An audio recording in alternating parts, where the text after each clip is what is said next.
Hey family, it's Tasha MAMABEAR Prepping. Welcome to the channel. Welcome back to the channel where we just talk about preparedness, different things that me and my family are doing.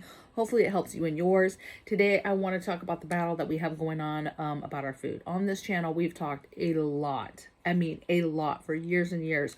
We've talked about the importance of preparing for rationing, limits, starvation, famine, food shortages, empty shelves. What are you going to do when stuff is gone? There's been situations where some of us have already dealt with and felt what it felt like to walk into a store that had empty shelves, right? That was completely bare. I mean, that is a hardcore feeling to feel of, and I don't care how prepared you are, that feeling that you feel of like, there's no food, there's no stuff.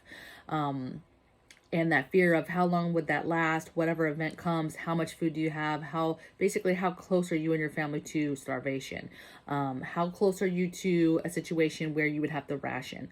Are you living off your preps right now? A ton of people, to include me and my family, have been living off of our preps so that we don't have to buy as often. We've also been obviously changing the things that we buy, buying more bulk stuff, more whole ingredient items instead of pre-made items, pre-packaged items, right? That's helpful as well, but it's a battle. Everything is a battle, and you really, more than ever, you've got to really do your due diligence and figure out exactly what is happening. You can be tracking this from the sense of big ticket things that are happening, right? Overturned trains, burnt food distribution places, different aspects like that, import problems, foreign conflict, import problems, and export bans and things like that. You can track it from a big kind of overarching way in that sense, or you can track, through shortages and recalls and different things that are going on, or take it further and now you're researching stuff that's actually in your food, the ingredients that are in the food, the different things that they're trying to do. They've been talking about wanting to do bioengineered Beyond Meat, fake meat forever, and they've been kind of gatewaying us into that, right? Beyond Meat was kind of that, but Mr.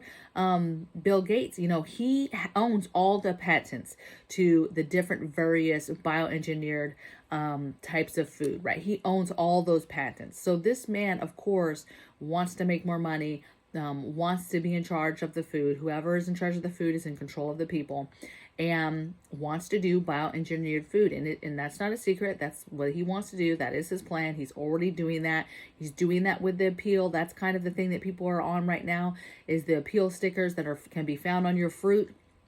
And these appeal stickers, are letting you know that, this compound, which is basically a heavy duty pesticide, is being put on your food. Now, I'm seeing videos that it's much more than that it's actually mRNA being put on the fruit. I haven't dived down that rabbit hole yet. Maybe I'll do that and we'll talk about that over on Patreon. But I'm telling you what, you've got to be careful with your food. We do not currently buy any meat from the local grocery stores anymore.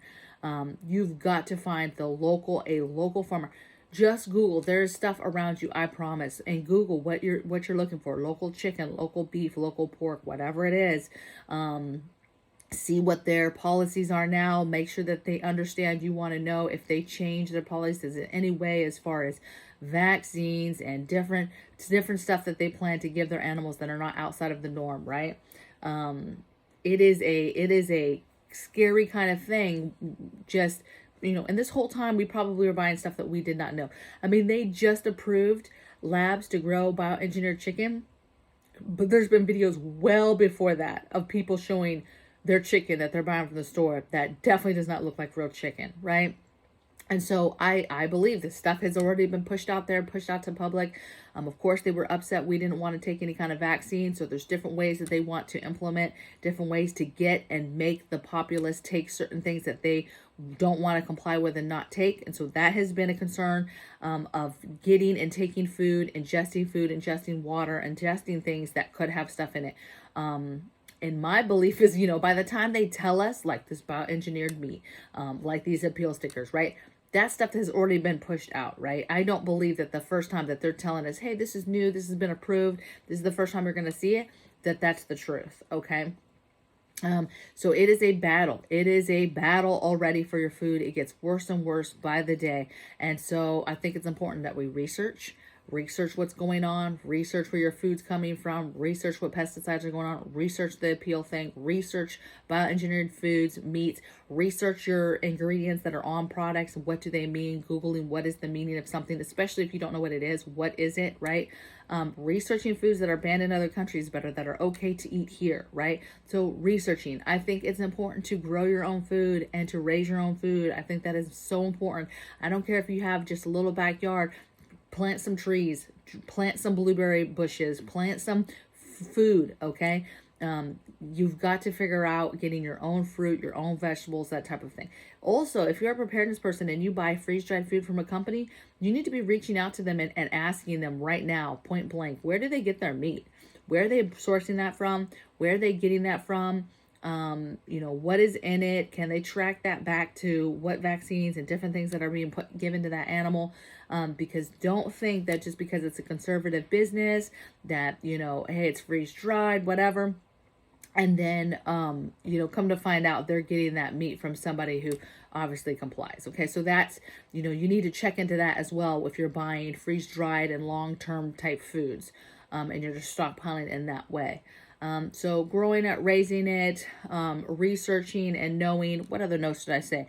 Getting stuff local, making your products, looking at ingredients, figuring out what's harmful, chemicals, preservatives, whatever, and making the product, making food from scratch. I mean, this is, I talked about bulk and buying whole foods yesterday on yesterday's video. I just think that it's important. And I get it. This takes a little bit more effort to get ahead of this and to really understand what's going on with your food. I mean, just a couple years ago, I blindly used to just buy food. I would just buy food, whatever, pre-made food, pre-packaged food, all types of preservative-packed foods, sodium-packed foods. I mean, all types of pre-packaged horrible foods. And I would just buy them and stockpile them. And I would come on here and do a video like, hey, get these foods, get these foods. And they're horrible foods. They're horrible, horrible foods. And now I'm definitely more to the whole ingredients type of path when it comes to my ingredients and food that I'm stockpiling. I'm stockpiling those whole ingredients to then make a meal, okay? But it's important because I used to just go to the store and just buy meat, right? I'm buying meat. Looks good, smells good, it's great, right? But it can't be trusted anymore because they want to control us, and they're going to control us by the food. They're going to control us by putting stuff in the food.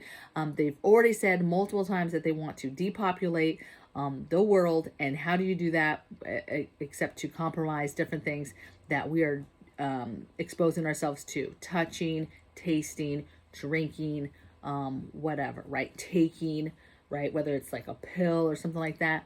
So it's important. It's important to stay on top of this stuff, to do your research, and to stay ahead of this, because otherwise, whether you want to or not, you're going to fall in line with compliance and not even know that you are. You think you're doing some great thing. I didn't comply. I didn't take the bite. And you're eating meat that's not even real meat, that has mRNA in it, and you're getting the nasty stuff that the whole point was to get into our systems. You're getting into your systems because they know that you need food to live. You need water to drink. And so if you don't take control of that in your life, for yourself, for your family now, you're going to fall into compliance, whether you want to, whether you wanted to or not. Okay. So I know this video is probably a little bit heavy for some people, but it had to be said, right? And this is kind of a video that I probably would have leaned towards having on Patreon, but I felt like I just had to discuss it again, to keep discussing this food situation, because the food situation is really, really getting out of hand. And it's really honestly getting scary. Right? It's getting scary where you're opening something and it's harmful in some way, chemicals, preservatives, possibly bioengineered, possibly having other ingredients that you have no idea what they are. It's just insanity. Okay. And so, hopefully enough people start waking up and just research and just start seeing what it is exactly that you're buying and putting on that table at night for your family to consume. Okay. So you guys be well. I'll see you on the next video. Take care. Bye.